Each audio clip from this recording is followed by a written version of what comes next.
Assalamualaikum warahmatullahi wabarakatuh. Shalom. Salam sejahtera bagi kita semua. Om Swastiastu, Namo Buddhaya, salam kebajikan. Kembali lagi di channel Suara Setan, channel yang akan menemani malam-malam sunyi kalian dengan kisah-kisah horor paling menyeramkan, nyata maupun fiksi, yang siap menemani kalian. Sebelum kita mulai, bagaimana kabar kalian malam ini? Semoga kalian selalu diberikan perlindungan dari hal-hal yang tak kasat mata. Malam ini, kita akan mendengarkan kisah yang tidak biasa. Karena cerita yang kami bahas kali ini adalah kisah mengenai pesugihan yang dilakukan perusahaan ekspedisi yang harus memakan korban karyawannya setiap bulan. Bagaimana bisa? Tapi kami disclaimer dulu bahwa nama perusahaan serta nama orang akan kami samarkan atas permintaan dari narasumber kami. Langsung saja kita ke cerita. Tapi sebelum itu, pasang headsetmu. Selamat mendengarkan. Brim, pemuda 20 tahun, lulusan SMA yang gak punya banyak pilihan. Sejak kecil dia tinggal di daerah pinggiran Pekalongan. Keluarganya sederhana. Ayahnya dulu pernah punya bengkel tapi bangkrut. Sekarang, mereka hidup dari warung kecil yang dikelola ibunya di depan rumah. Utangnya, jangan ditanya. Beban itu yang bikin Bram ngerasa harus segera kerja. Apapun, asal halal dan bisa bantu keluarga keluar dari lilitan utang.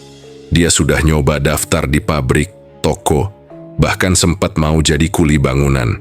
Tapi semuanya mentok.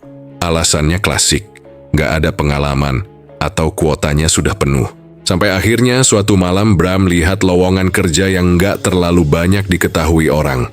Di grup Facebook lokal, dibutuhkan staf admin akuntansi penempatan Pekalongan. Gaji UMR, fasilitas lengkap. Segera kirim CV. Tanpa pikir panjang, Bram langsung kirim email.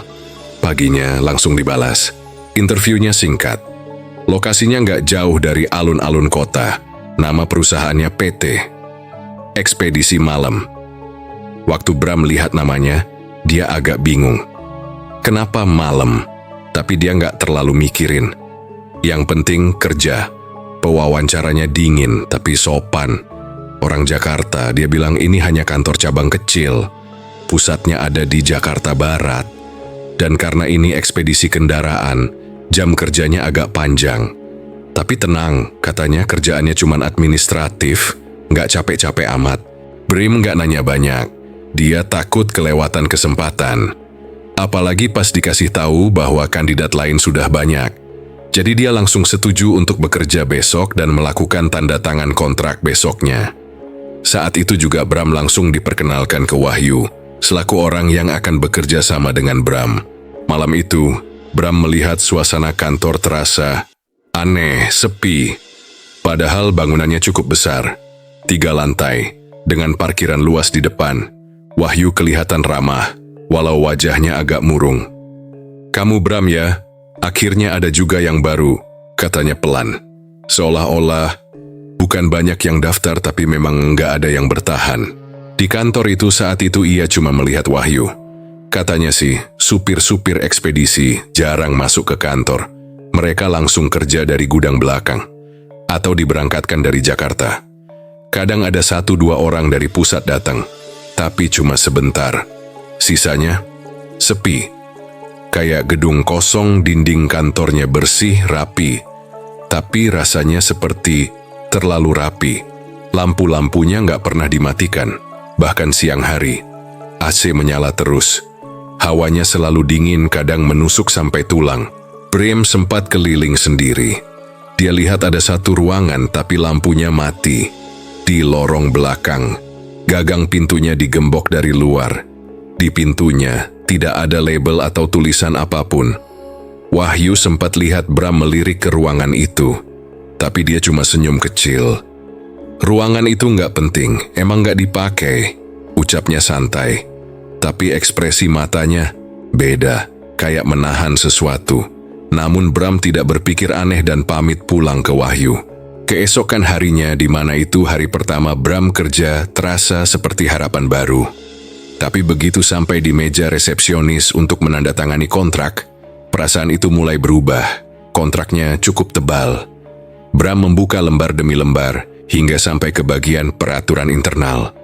Di situ tertulis jelas, jam kerja dari pukul 10 pagi sampai pukul 8 malam. Bukan cuman itu. Ada satu pasal yang bikin Bram mengernyit. Karyawan dilarang keras memasuki ruangan tanpa nama yang berada di area belakang kantor. Pelanggaran akan dikenakan denda sebesar 2 juta rupiah. Bram sempat menoleh ke arah Wahyu yang duduk sambil mengetik laporan di meja. "Ruangan tanpa nama? Maksudnya apa, Mas?" tanya Bram. Setengah berbisik, Wahyu hanya menatap sebentar, lalu menjawab pelan. "Udah, tanda tangan aja. Pokoknya jangan ke sana. Emang begitu aturannya." Karena takut kehilangan pekerjaan pertama dalam hidupnya, Bram menandatangani semua halaman. Dalam hati dia merasa aneh, tapi menekan rasa penasaran itu dalam-dalam. Hari itu berjalan cukup biasa. Wahyu menjelaskan sistem kerja, cara input data, cara mencatat invoice, dan menyusun arsip surat jalan kendaraan. Bram mulai terbiasa dengan ritme kantor. Tapi menjelang sore saat waktu hampir pukul 6, suasana mulai berubah. Udara di dalam kantor terasa lebih dingin dari biasanya. Padahal AC tetap di suhu 24 derajat. Bram sampai harus mengenakan jaket tipis. Wahyu seperti tak terpengaruh. Dia terus mengetik sambil sesekali menyalakan rokok elektriknya. Bram sempat tanya, "Mas, kok kayak makin dingin ya?" Wahyu cuma menjawab singkat, "Udah biasa. Sore ke malam emang gitu di sini." Menjelang pukul 8 malam, Wahyu berdiri dan langsung membereskan mejanya. "Kalau nggak ada kerjaan tambahan, mending pulang. Nggak usah lama-lama di kantor," katanya dengan nada pelan tapi serius. Bram heran. Padahal tadi siang Mas Wahyu bilang, kadang suka lembur. Wahyu hanya menatapnya sebentar. "Lembur kalau kepepet saja." Bram mengangguk pelan, meski pikirannya masih penuh tanda tanya. Mereka keluar bersama malam itu, dan Bram menumpang ojek online pulang ke rumahnya. Namun besoknya ketika kembali ke kantor, Wahyu mengingatkan lagi. Kali ini lebih tegas. "Kalau sampai jam 8 masih ada kerjaan, cepetin aja. Jangan ke belakang, apalagi ke ruangan tanpa nama itu." Bram jadi makin curiga. Ruangan itu seperti sengaja disembunyikan, tapi justru memancing rasa ingin tahu. Lokasinya berada di lorong belakang, dekat gudang dan toilet. Pintu besi tanpa label, catnya mengelupas, dan digembok kuat dari luar. Sore itu Bram sempat lewat lorong itu untuk ke toilet. Dan saat kembali ia melihat pintu ruangan tersebut agak terbuka sedikit. Gemboknya tergantung, seperti tidak dikunci. Tapi sebelum sempat mendekat, Wahyu tiba-tiba muncul dan langsung menyuruh Bram jangan ke situ. "Udah saya bilang, jangan ke situ," katanya dengan tatapan tajam. Suaranya berbeda dari biasanya. Bram langsung mundur, dan entah kenapa jantungnya berdetak lebih cepat. Ada hawa yang gak bisa dijelaskan. Seperti ruangan itu memancarkan sesuatu yang dingin dan berat. Malam itu Bram harus lembur karena ada laporan bulan lalu yang harus segera dibereskan dan dikirim ke kantor pusat via email. Wahyu awalnya masih di kantor, duduk di meja seperti biasa. Menjelang pukul 8 malam, Wahyu tiba-tiba berkata, "Saya pulang duluan. Laporan saya udah selesai, kunci pintu depan kamu simpan, besok pagi bawa aja." Bram sedikit kaget.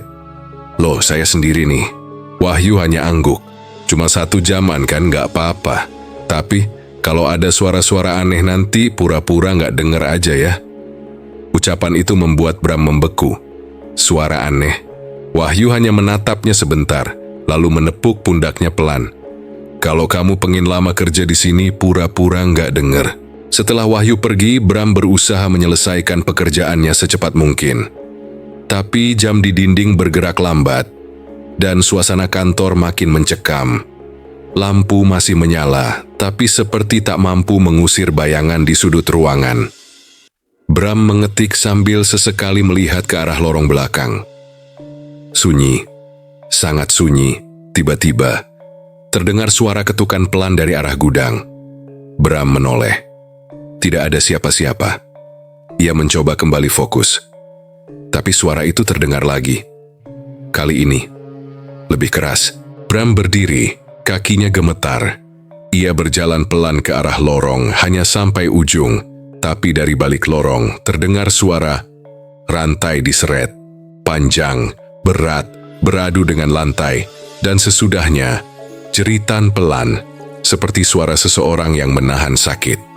Tertahan. Tidak keras tapi cukup jelas untuk membuat bulu kuduk Bram berdiri. Bram membeku. Matanya menatap lurus ke ujung lorong yang gelap. Tapi tak ada siapapun. Ia mundur perlahan, lalu kembali ke meja. Duduk. Nafasnya mulai memburu. Ia mencoba menenangkan diri. Mungkin cuma tikus atau suara pipa, pikirnya. Tapi pikirannya sendiri tidak percaya pada kalimat itu. Pukul 9 malam Bram memutuskan berhenti bekerja. Ia tak sanggup. Begitu sampai di luar kantor, ia langsung menutup pintu, mengunci dan naik ojek. Sepanjang perjalanan pulang pikirannya kosong. Tapi telinganya masih bisa mendengar suara rantai itu dan jeritan yang entah milik siapa. Sudah hampir 2 minggu Bram bekerja di kantor cabang PT. Ekspedisi malam. Meski rasa aneh itu masih sering muncul, ia mulai terbiasa dengan ritme kerja dan sikap Wahyu yang awalnya tertutup kini mulai sedikit melunak. Pada suatu sore setelah pekerjaan mereka selesai lebih cepat dari biasanya, Wahyu duduk di kursinya lebih lama dari biasanya. Ia tampak gelisah. Akhirnya, tanpa ditanya, ia buka suara. "Bram," katanya pelan, "kamu tahu nggak, tiap bulan di perusahaan ini selalu ada yang kecelakaan." Bram yang sedang membereskan map hanya bisa menoleh dengan dahi mengernyit. "Maksudnya gimana, Mas?" Wahyu menatap lurus ke meja. Tangannya menggenggam cangkir kopi yang sudah dingin. "Supir, pasti ada aja satu yang celaka. Kadang tabrakan, kadang kejebak kecelakaan aneh. Tapi pasti, tiap bulan." Bram langsung duduk. Perkataan itu terlalu berat untuk dianggap bercanda. "Tiap bulan, selalu?" Wahyu mengangguk. "Iya. Dan yang anehnya, waktunya selalu sekitar tanggal belasan. Antara tanggal 11 sampai 17. Selalu di rentang itu." Awalnya Bram mencoba berpikir logis. Mungkin emang kerja mereka berbahaya, Mas, bawa mobil berat jarak jauh. Bisa jadi kebetulan. Wahyu menggeleng. "Aku juga mikir gitu dulu. Tapi setelah 6 bulan kerja di sini, aku mulai ngelihat polanya. Yang kecelakaan selalu yang masa kerjanya udah 6 bulan. Nggak pernah yang baru." Bram mulai merinding. Ia menghitung hari kerjanya sendiri dalam hati. Baru 2 minggu. Tapi perasaan aneh itu kembali muncul. Lebih kuat dari sebelumnya. Yang lebih serem, lanjut Wahyu pelan, mayoritas supir yang celaka nggak pernah balik lagi. Entah karena meninggal, entah karena keluar. Kita nggak pernah dikasih kabar resmi. Bram membisu. Pikiran logisnya mulai tergeser oleh rasa takut. Apalagi setelah ia ingat bahwa nama-nama supir itu tidak pernah disebut dalam rapat atau laporan internal. "Satu hal lagi," kata Wahyu sambil menatap lurus ke arah belakang. "Kamu masih ingat pasal di kontrak kerja soal gudang?" Bram mengangguk. "Iya, yang nggak boleh dimasuki itu." Bram merasa bulu kuduknya berdiri. Ia teringat pada lembur pertamanya. Suara rantai, ketukan pintu gudang, dan jeritan, seolah bukan hal biasa. "Nah, ruangan itu emang keramat," kata Wahyu, suaranya makin pelan. "Katanya dulu pernah jadi tempat penyimpanan barang-barang rusak. Tapi sejak beberapa tahun terakhir, ruangan itu dikunci permanen. Dan gak ada yang boleh masuk." Bram mulai penasaran. Emangnya kenapa? Ada apa di dalamnya? Wahyu menatapnya tajam. Gak ada yang tahu pasti. Tapi dulu waktu aku belum lama kerja, ada satu teknisi Jakarta yang nekat buka gudang itu. Besoknya, dia dipulangkan, katanya melanggar aturan perusahaan. "Dipulangkan doang?" tanya Bram, mulai tegang. Wahyu mengangguk. "Iya, tapi seminggu kemudian aku dapat kabar dari orang pusat. Dia meninggal. Kecelakaan pas bawa kendaraan pribadi. Kepalanya, katanya nggak ketemu." Bram langsung bergidik. Suasana kantor yang tadinya hening berubah makin mencekam. Bahkan suara AC pun terdengar seperti bisikan. "Maksudku," lanjut Wahyu, "kalau kamu pengen kerja di sini lama, jangan coba-coba deketin gudang itu. Dan jangan penasaran." Bram menelan ludah, tapi rasa ingin tahunya malah semakin besar. Seolah ada sesuatu di balik pintu itu yang memanggilnya. Bukan untuk ditakuti, tapi untuk diketahui. Sejak malam itu, gangguan aneh mulai bertubi-tubi menyerang kesehariannya. Suara mesin mobil hidup sendiri di ruang parkir kosong menggema nyaring, menggetarkan kesunyian malam. Bau gosong menyengat tiba-tiba muncul tanpa sumber jelas, menusuk hidung Bram hingga membuatnya tersedak dan ingin menjauh. Di tengah semua itu, suara tangisan pria tua yang sayup-sayup terdengar dari sudut gelap lorong kantor, menambah ketegangan. Malam-malam Bram semakin gelisah karena suara mesin pengangkat kendaraan di gudang terdengar berderak berat dan berulang.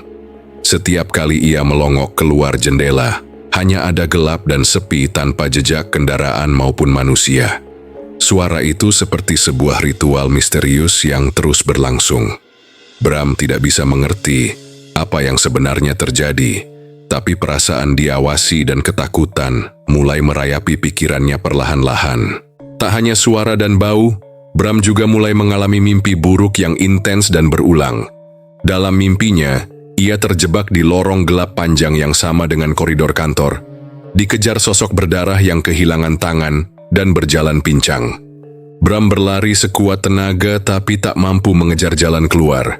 Ketakutan yang mencekam terus membekapnya, hingga ia terbangun dengan napas terengah-engah dan keringat dingin membasahi tubuhnya. Hari-hari Bram dipenuhi dengan rasa was-was. Saat bekerja, ia sering merasakan udara dingin yang tiba-tiba turun tanpa sebab. Lampu-lampu di ruangan juga suka berkedip sendiri, membuat bayangan-bayangan aneh muncul di dinding yang seolah bergerak-gerak. Semakin malam, gangguan itu makin intens. Suara mesin mobil yang menyala sendiri semakin sering terdengar, diiringi dengan aroma gosong yang semakin pekat dan menjalar ke seluruh ruangan. Bram mulai merasa seperti berada dalam mimpi buruk yang tidak berujung, di mana batas antara kenyataan dan khayalan mulai kabur. Setiap suara dan bau memicu kecemasan yang membuatnya sulit fokus dan terus memikirkan hal-hal menyeramkan. Bram pernah mencoba memberanikan diri keluar kantor saat suara mesin itu menyala. Tapi di luar tidak ada apa-apa, hanya keheningan malam dan udara dingin yang menusuk tulang. Sepi itu justru membuat Bram semakin takut, karena ia sadar ada sesuatu yang tidak terlihat sedang mengawasi.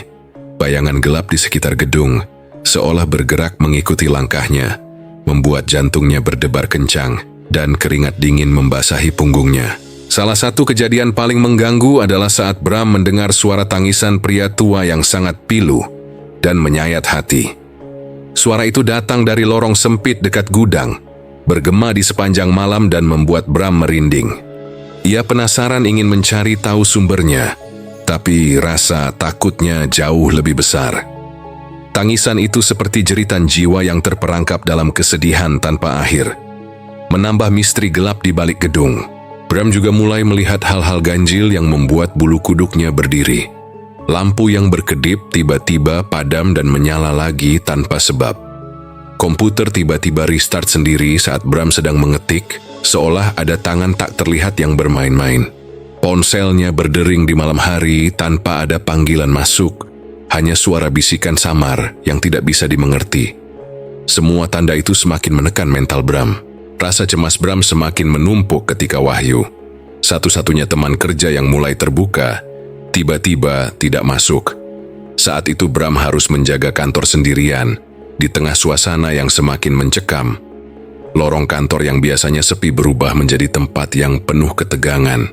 Bayangan-bayangan gelap terasa lebih nyata dan mendekat. Bram tahu, malam itu akan menjadi malam yang berat baginya. Tiba-tiba, di lorong yang remang, Bram melihat sosok mengerikan melangkah perlahan. Seorang supir ekspedisi berdarah-darah, tanpa tangan, berjalan dengan wajah pucat seperti mayat hidup. Sosok itu berjalan tanpa suara, tatapannya kosong dan penuh penderitaan. Bram terpaku dan tidak bisa bergerak. Sosok itu membisikkan dengan suara pelan dan penuh keputusasaan. "Aku cuma pengen pulang." Bisikan itu membekas dalam hati Bram, membuatnya seolah mendengar jeritan jiwa yang terkunci dalam tubuh yang terperangkap di dunia ini. Bram merasa sosok itu bukan datang untuk menakut-nakuti, tapi benar-benar minta tolong. Perasaan itu membuat Bram semakin bingung antara rasa iba dan ketakutan yang menyesakkan dadanya. Ia tidak tahu harus berbuat apa selain berusaha tenang. Setelah sosok itu menghilang perlahan ke kegelapan lorong, Bram berdiri gemetar dengan pikiran kacau. Malam itu, Bram hampir tidak bisa tidur. Bayangan supir berdarah itu terus berputar di kepalanya. Ketakutan bercampur dengan rasa penasaran yang membara. Apa yang sebenarnya terjadi di balik gudang terlarang itu? Malam demi malam, Bram terus mengalami gangguan yang semakin parah. Suara-suara aneh semakin jelas, bau gosong semakin pekat, dan bayangan sosok berdarah semakin sering muncul. Bram merasa seperti ditarik ke dalam dunia lain yang gelap dan penuh penderitaan. Ia berjuang keras menjaga kewarasannya, namun semakin sulit membedakan mana nyata dan mana ilusi. Sudah tepat sebulan Bram bekerja di perusahaan itu, ketika kabar buruk kembali datang. Seorang supir ekspedisi ditemukan meninggal dunia dalam kecelakaan tragis yang mengerikan. Namun yang membuat Bram tercengang adalah kondisi tubuh supir tersebut. Luka-luka yang dialami tidak seperti kecelakaan biasa. Beberapa bagian tubuhnya tampak seperti dimutilasi dengan kasar, seolah ada kekuatan gelap yang bekerja di balik tragedi itu. Bram yang dulu skeptis terhadap cerita wahyu mulai membuka pikirannya, menyadari bahwa ada sesuatu yang jauh lebih besar dari sekadar kecelakaan biasa. Kabar ini mengoyak ketenangan Bram. Setiap hari di kantor, cerita tentang kecelakaan supir yang bertubi-tubi semakin tak masuk akal.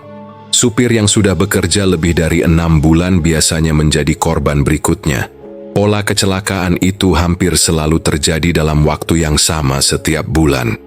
Bram mulai bertanya-tanya, apakah ini hanya kebetulan atau ada unsur gaib yang ikut campur dalam perusahaan ini. Mimpi-mimpi buruk yang sebelumnya hanya dianggap sebagai efek stres, kini terasa seperti peringatan nyata. Bram merasa takut. Ia ingin mengundurkan diri. Namun dilema batin Bram semakin menjadi-jadi ketika ia menyadari bahwa dirinya terikat kontrak kerja selama 6 bulan. Jika mengundurkan diri sebelum waktu itu, Bram harus membayar denda sebesar 2 juta rupiah yang tertulis jelas dalam kontrak. Jumlah itu bukan kecil bagi Bram, apalagi kondisi keluarganya sedang dalam kesulitan finansial. Utang yang menumpuk di rumah menuntut Bram untuk bertahan, walau nyawa dan ketenangannya terancam. Bram merasa seperti terjebak dalam pusaran yang sulit keluar. Ia ingin menyelamatkan diri dari kekejaman perusahaan dan rahasia gelap yang tersembunyi di dalamnya. Namun tanggung jawab kepada keluarga menjadi beban yang berat untuk diabaikan. Hatinya terbelah antara keselamatan diri dan kebutuhan untuk mempertahankan pekerjaan agar bisa membayar hutang-hutang yang menggunung.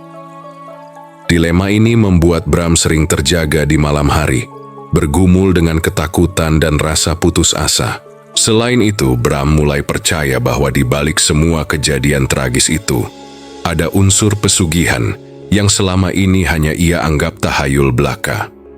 Bram yang dulu skeptis kini tak bisa mengabaikan kemungkinan adanya perjanjian gaib yang mengikat perusahaan dengan kekuatan jahat. Bram mencoba menyusun strategi agar bisa keluar dari situasi yang menjeratnya tanpa merugikan keluarganya. Ia mulai mengumpulkan bukti-bukti kecil dan catatan-catatan yang berhubungan dengan kecelakaan misterius itu, berharap suatu saat bisa menyerahkan semuanya kepada pihak berwajib. Namun di sisi lain, Bram sadar risiko yang dihadapi bisa jauh lebih besar dari yang ia perkirakan. Siapa tahu pihak perusahaan akan melakukan segala cara untuk menutup mulutnya. Pikiran Bram terus berputar, mencari celah untuk menghindari jeratan kontrak yang mengikatnya secara hukum dan finansial. Ia tahu, bila nekat mengundurkan diri tanpa persiapan matang, Bukan hanya denda yang menanti, tapi mungkin bahaya lain yang lebih mengancam keselamatannya. Bram mulai menimbang-nimbang, apakah ia harus mencari bantuan dari luar? Mungkin seorang paranormal, atau penyidik yang berani mengungkap misteri gelap ini. Setiap hari di kantor, Bram menjadi semakin waspada. Ia tidak hanya harus menghindari gangguan gaib yang semakin intens, tapi juga berusaha bertahan dari tekanan psikologis yang menghimpitnya. Bram mulai sadar bahwa dirinya berada dalam posisi yang sangat rentan dan harus sangat berhati-hati dalam setiap langkah. Di tengah segala tekanan, Bram juga terus berusaha menjaga hubungan dengan keluarganya. Ia ingin memberikan kepastian bahwa meski menghadapi banyak bahaya, ia tetap berjuang demi masa depan mereka. Namun, di balik itu semua, Bram merasakan beban berat yang semakin menggerogoti hatinya. Dilema batin yang ia rasakan seperti tak berujung, antara keinginan kuat untuk bebas dan tanggung jawab yang menjeratnya erat. Kontrak kerja yang mengikat dan utang keluarga menjadi dua rantai yang membuat Bram sulit bernapas lega. Ia merasa hidupnya seperti dipenjara oleh sebuah sistem yang dirancang untuk menghancurkan siapa saja yang mencoba melawan. Bram mulai berpikir bahwa satu-satunya jalan keluar adalah dengan memahami dan menghadapi rahasia gelap perusahaan itu, meski resikonya sangat besar. Namun Bram juga sadar bahwa langkah itu bukan tanpa konsekuensi. Ketakutan ini membuat Bram bergumul antara keberanian dan rasa takut yang menguasai dirinya. Ia tahu, keputusan yang diambil bisa menentukan nasib hidup dan mati. Dalam keputusasaan, Bram mulai merenungkan apa arti keberanian sebenarnya. Apakah ia akan menyerah dan terus hidup dalam ketakutan, atau berani melangkah maju, walau harus menghadapi kengerian yang selama ini menghantui? Bram mulai menyadari bahwa kebenaran dan kebebasan seringkali dibayar mahal, dan ia harus siap menanggung konsekuensi apapun demi masa depan yang lebih baik. Bram juga mulai memperhatikan tanda-tanda kecil yang mungkin bisa membantunya menemukan jalan keluar. Ia meneliti pola-pola aneh dalam kecelakaan supir, mencoba menghubungkan semua kejadian ganjil yang ia alami selama ini. Di tengah pencarian itu, Bram tetap berusaha menjaga kewarasannya. Ia tidak ingin kehilangan akal sehat dalam menghadapi tekanan luar biasa ini. Bram tahu, hanya dengan pikiran jernih dan strategi matang ia bisa berharap bertahan hidup dan mengungkap kebenaran di balik misteri yang membelenggunya. Ini bukan hanya soal pekerjaan, tapi sebuah pertarungan hidup dan mati yang sesungguhnya. Malam itu, suara-suara aneh kembali mengganggu Bram. Bisikan halus dan suara minta tolong yang terus-menerus muncul dari arah ruangan terlarang membuatnya tidak tenang. Suara itu seolah memanggilnya, menggoda Bram untuk membuka pintu yang selama ini terlarang. Rasa penasaran yang sudah lama tertanam dalam dirinya mulai tumbuh menjadi obsesi. Bram yakin, semua jawaban tentang misteri perusahaan ada di balik pintu itu. Tanpa ragu, ia mendekati gudang terlarang dengan tangan gemetar, berusaha membuka gagang pintu yang dingin itu. Ketika jemarinya menyentuh gagang pintu, tiba-tiba alarm berbunyi keras menggema, memenuhi seluruh ruangan.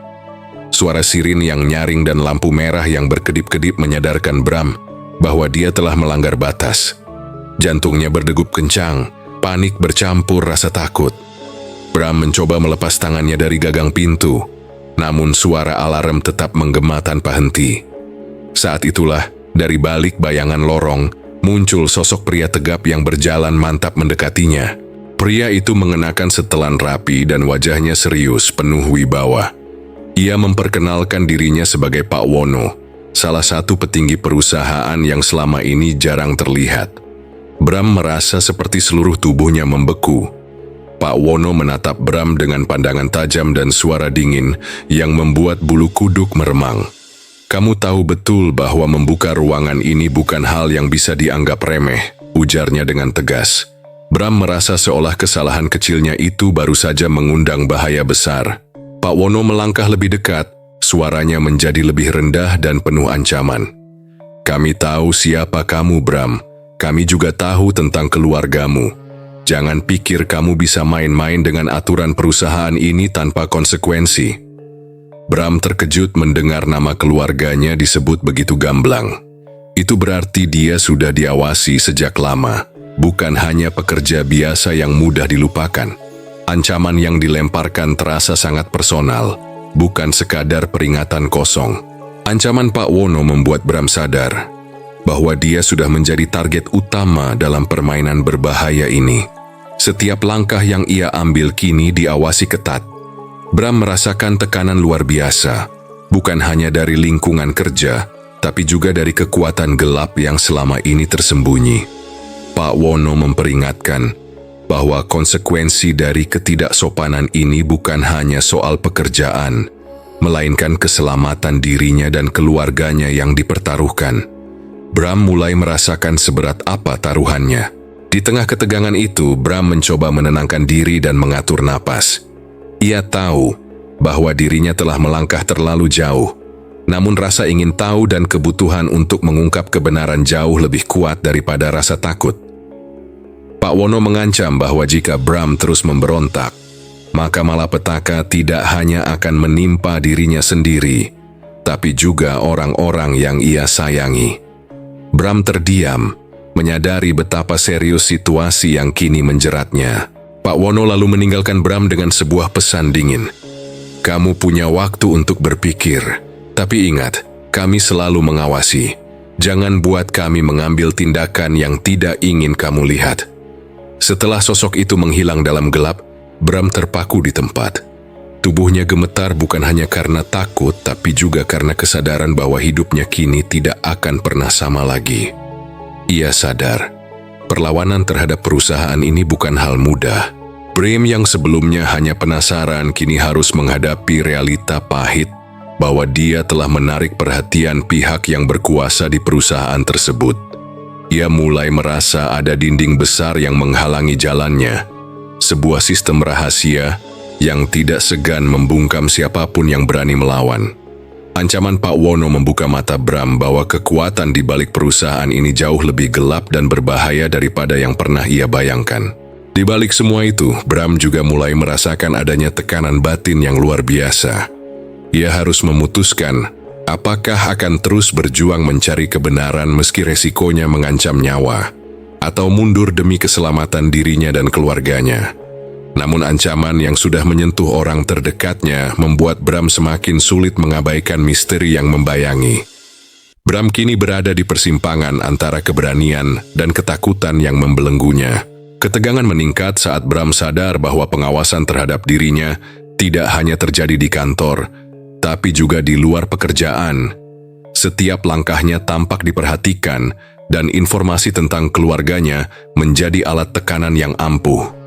Bram mulai merasa kehilangan privasi dan kebebasan. Ia tahu jika tidak segera bertindak bukan hanya dirinya yang akan hancur, tapi juga orang-orang yang ia cintai. Rasa takut mulai berubah menjadi kemarahan yang terpendam. Bram mencoba mengumpulkan keberanian untuk melawan, meskipun ia tahu konsekuensinya bisa sangat mengerikan. Ancaman Pak Wono adalah peringatan nyata bahwa ia sudah terjebak dalam jaringan konspirasi gelap yang jauh lebih besar dari yang ia bayangkan.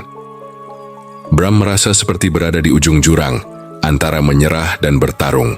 Ketika Bram melangkah keluar dari kantor dalam keheningan malam, bayangan Pak Wono terus menghantuinya.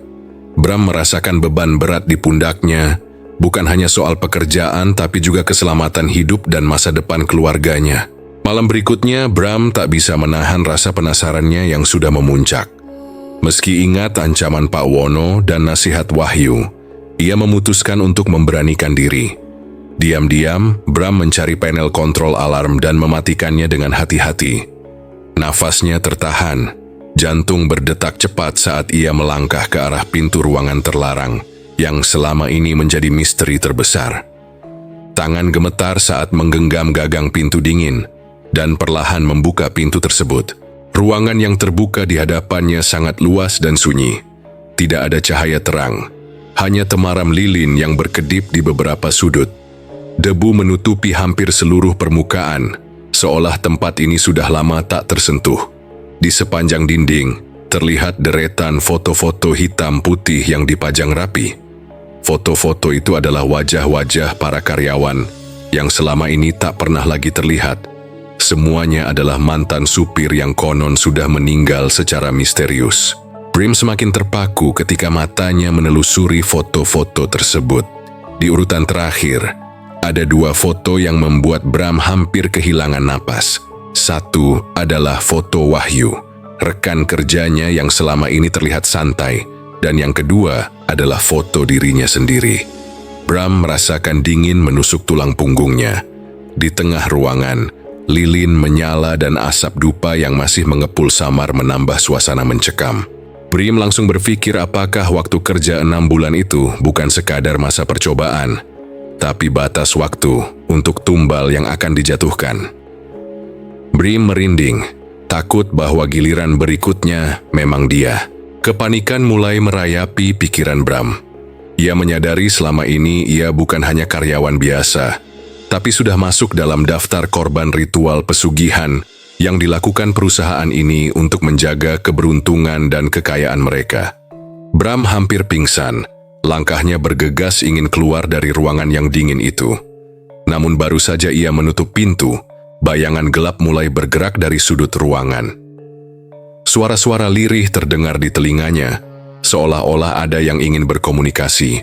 Tiba-tiba, sosok-sosok para supir yang berdarah dan tampak mengenaskan bermunculan dari bayang-bayang, berjalan perlahan mendekat.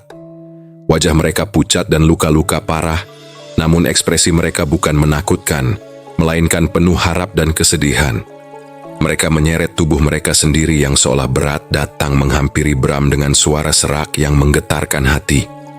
"Kaburlah sebelum terlambat, jangan jadi kami," bisik mereka berulang-ulang, seakan memohon agar Bram menyelamatkan dirinya. Bram merasa tubuhnya lemas, namun nalurinya menyuruhnya segera pergi. Ia berlari keluar gedung itu dengan napas tersengal dan jantung berdebar kencang. Ketakutan dan rasa bersalah bercampur menjadi satu. Keesokan harinya, tanpa pikir panjang, Bram memutuskan untuk mengundurkan diri dari perusahaan yang penuh rahasia gelap itu. Ia tidak mendapatkan gaji sepeser pun, bahkan dikenakan denda sebesar 2 juta rupiah karena dianggap melanggar kontrak. Brim harus mengambil keputusan yang berat demi keluarganya. Ia menjual motornya, satu-satunya aset yang masih bisa dicairkan, untuk membayar denda 2 juta rupiah yang membebani sejak ia resign.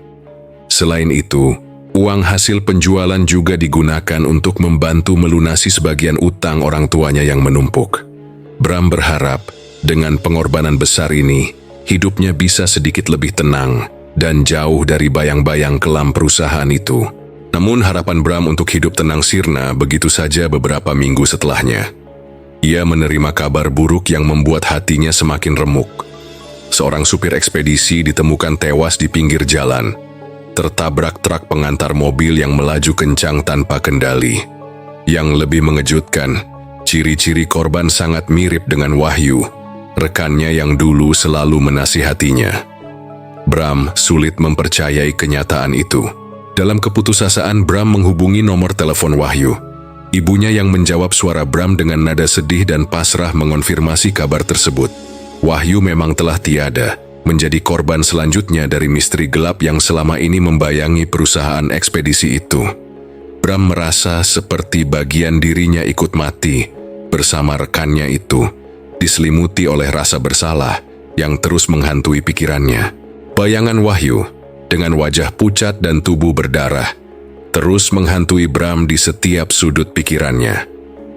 Suara bisikan dan penampakan sosok supir yang telah tiada tak kunjung hilang, mengusik malam-malam Bram dengan mimpi buruk yang tak berujung.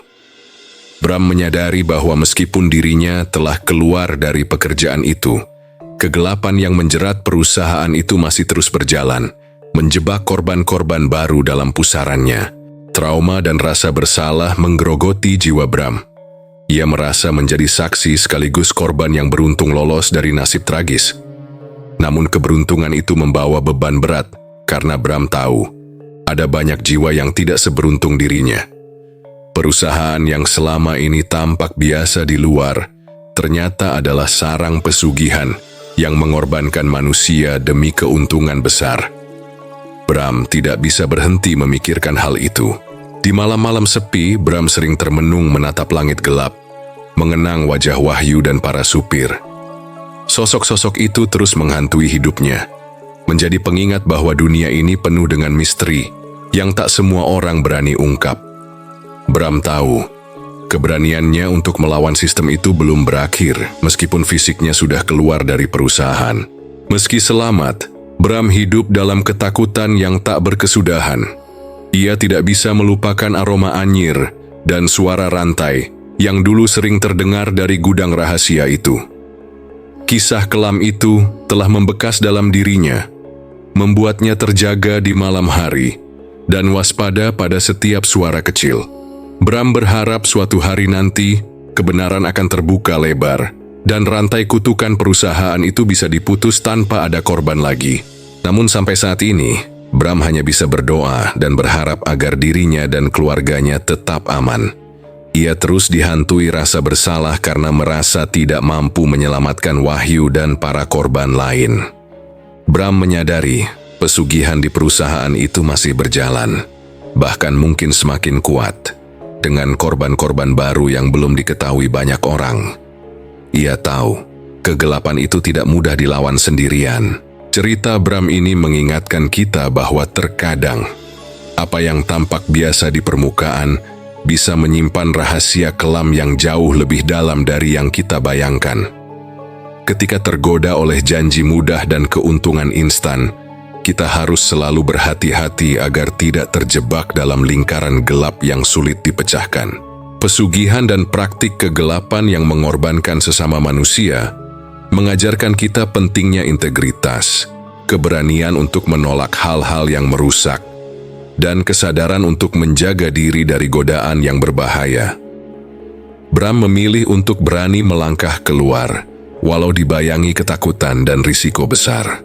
Kita juga diingatkan bahwa terkadang hidup memberi kita ujian terberat berupa dilema antara tanggung jawab dan keselamatan diri. Dalam situasi seperti itu, keberanian dan kebijaksanaan menjadi kunci untuk memilih jalan terbaik, sekalipun itu berarti harus merelakan sesuatu yang berharga. Akhirnya, kisah ini membuka mata kita bahwa kejahatan tak selalu terlihat jelas, tapi bisa menyamar di balik topeng normalitas. Maka, penting bagi kita untuk selalu waspada, menjaga nilai-nilai kemanusiaan, dan tak mudah menyerah pada tekanan gelap yang mengintai dari balik bayangan. Terima kasih sudah mengikuti kisah Bram dan misteri kelam di balik perusahaan ekspedisi ini. Cerita ini bukan hanya tentang horor dan ketakutan, tapi juga pengingat bagi kita semua untuk selalu waspada terhadap lingkungan sekitar dan tidak mudah tergoda oleh hal-hal yang tampak menguntungkan secara instan. Jika kalian suka dengan cerita seperti ini, jangan lupa untuk like, komen, dan subscribe supaya tidak ketinggalan kisah-kisah seru berikutnya. Jangan lupa juga share cerita ini ke teman-teman kalian agar semakin banyak yang tahu dan belajar dari kisah Bram. Sampai jumpa di malam berikutnya dengan kisah yang lebih gelap, lebih dalam, dan lebih menyeramkan dari yang kau kira. Dan terakhir, jangan lupa matikan lampu